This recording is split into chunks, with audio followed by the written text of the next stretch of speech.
আজ থেকে ২৫০০ বছর পূর্বে ওই সময় মুসা নবীর সাথে ফেরাউনের কেন সংঘর্ষ হয়েছিল? মুসা নবী তো ফেরাউনের তরমুজ ক্ষেতের মধ্যে চুরি করতে যায় না। তোমার মাবুদ শেষ মুহূর্ত পর্যন্ত অপেক্ষা করছে মুসা, তাকে এখনই কিছু করতে বলো।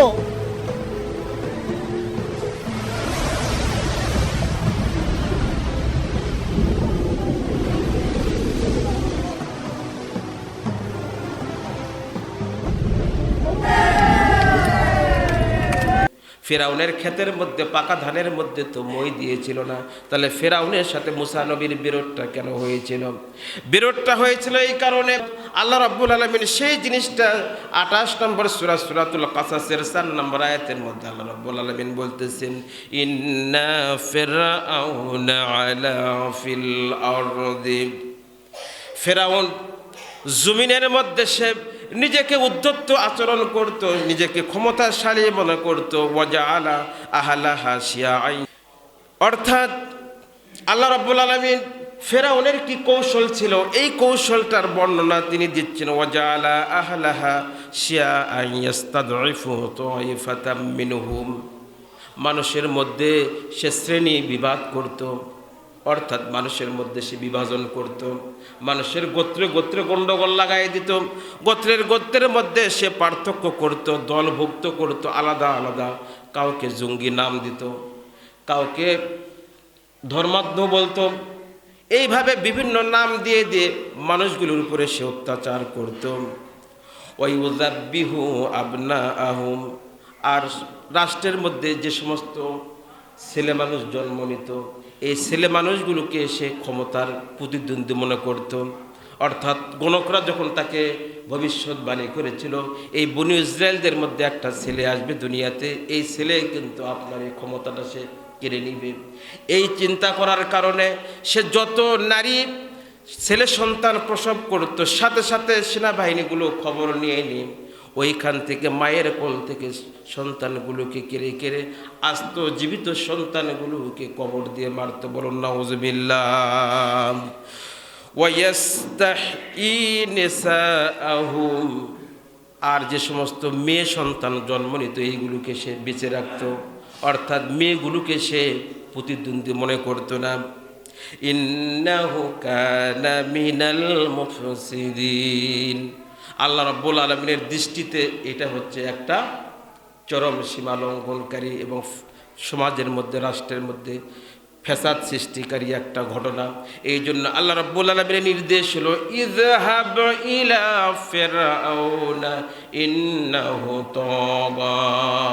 অন্য আয়াতে আল্লাহ রাব্বুল আলামিন বলতেছেন, হে মুসা তোমার কাজ হলো এই ফেরাউনের কাছে যে আমার খোদাদ্রোহী কাজ করতেছে, আমাকে সে মানতেছে না, বরং আমার আইনকে সে অমান্য করে নিজের তৈরি করা আইন দ্বারা সে রাষ্ট্র পরিচালনা করতেছে।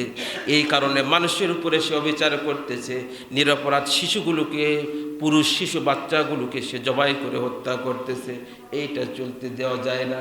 ইযহাব ইলা ফিরআউনা ইন্নাহু তাগা, হে মুসা তুমি ফেরাউনের রাজদরবারে যাও, ওইখানে আমার এই বিধানকে তুমি প্রচার করে দাও। বলুন সুবহানাল্লাহ। মুসা আলাইহিস সালাম বললেন, হে আল্লাহ আমার কথার মধ্যে তো জড়তা রয়েছে, আমি ফ্রাঙ্কলি কথা বলতে পারি না, আমি মানুষকে সুন্দরভাবে কথা উপস্থাপন করতে পারি না, রাজদরবারে যাই আমি কিভাবে কথা বললে কাজ হবে, আমাকে একটু শিক্ষা দিয়ে দিন।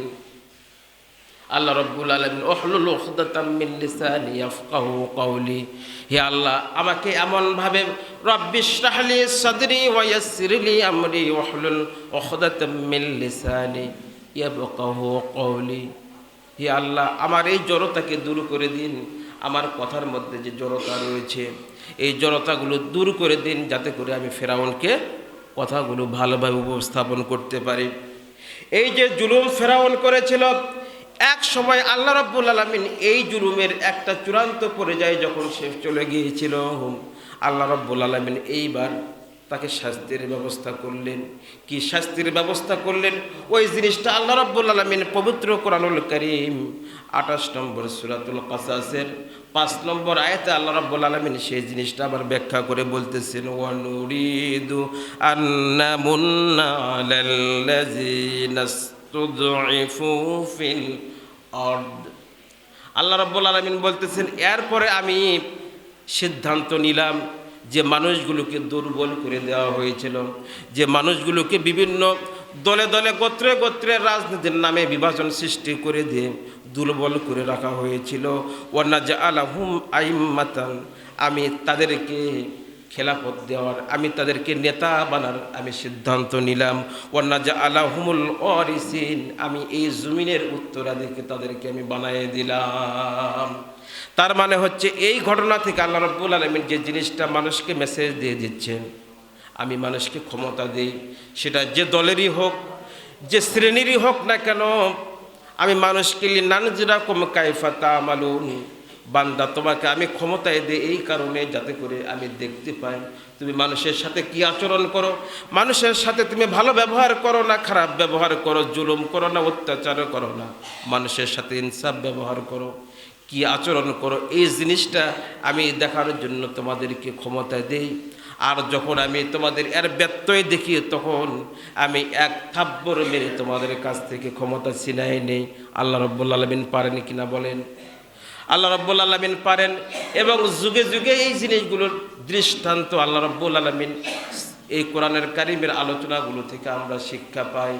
এই জন্য আল্লাহ রাব্বুল আলামিন বিভিন্ন কোরআনের বিভিন্ন আয়াতের মাধ্যমে এই জিনিসগুলো আমাদেরকে জানিয়ে দিয়েছেন। কোরআনের কারিমের মধ্যে আল্লাহ রাব্বুল আলামিন বলতেছেন, ওয়াতিলকাল আইয়ামু নুদাবিলুহা বাইনান নাস, আমি মানুষের উপরে শাসকের পরিবর্তন ঘটায় দেই, কালের উপরে আরেকটা কালের, এক ইতিহাসের উপরে আরেকটা ইতিহাসের ঘটনার স্থান আমি দিয়ে দেই।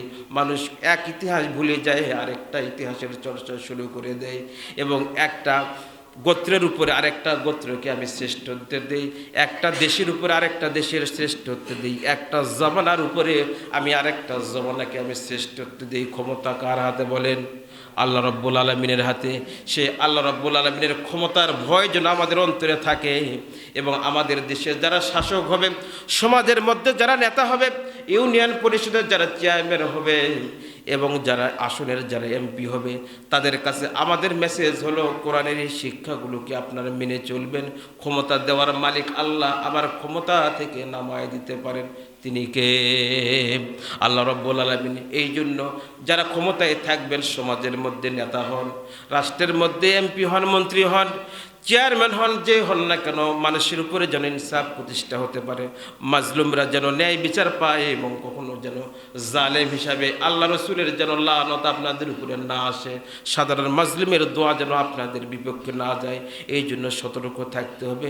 আল্লাহ রাব্বুল আলামিন সকল মানুষকে যেন কোরআন এবং হাদিসের জ্ঞানগুলো হৃদয়ে ধারণ করে বাকিটা জীবন যেন আমরা চলতে পারি। সকলে বলি আল্লাহুম্মা আমিন।